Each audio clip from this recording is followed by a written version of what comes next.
এখানে একটা ভার্ব আছে read, READ, read.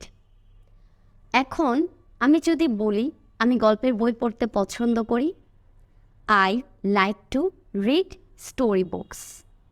I like to read story books. পরের বাক্যটি দেখো, আমি গতকালকে একটি গল্পের বই পড়েছিলাম। তখন বলবো I red eye story book yesterday.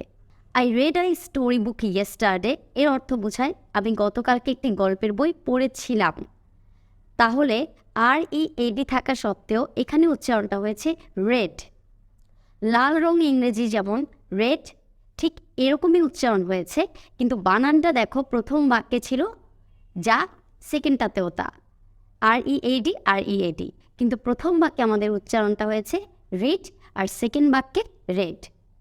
তাহলে এই ভার্বটা যখন প্রেজেন্ট ফর্মে থাকবে তখন হবে রিড, পাস্ট ফর্ম এবং পাস্ট পার্টিসিপলে রেড।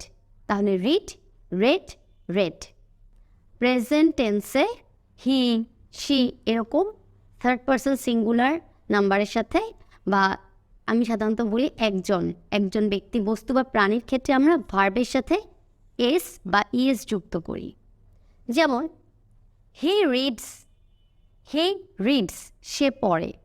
তাহলে যদি বলি হি রেড, এটা কি হবে?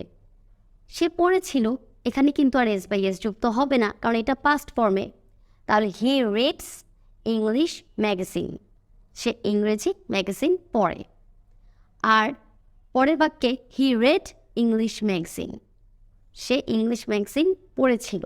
তাহলে এখন যে বাক্যটি দেখছো এখানে এস যুক্ত হয়নি, তার মানে হলো এটা পাস্ট ফর্মে আছে। হি রেড, সে পড়েছিল। Thanks for watching. আসসালামু আলাইকুম। Thanks for watching.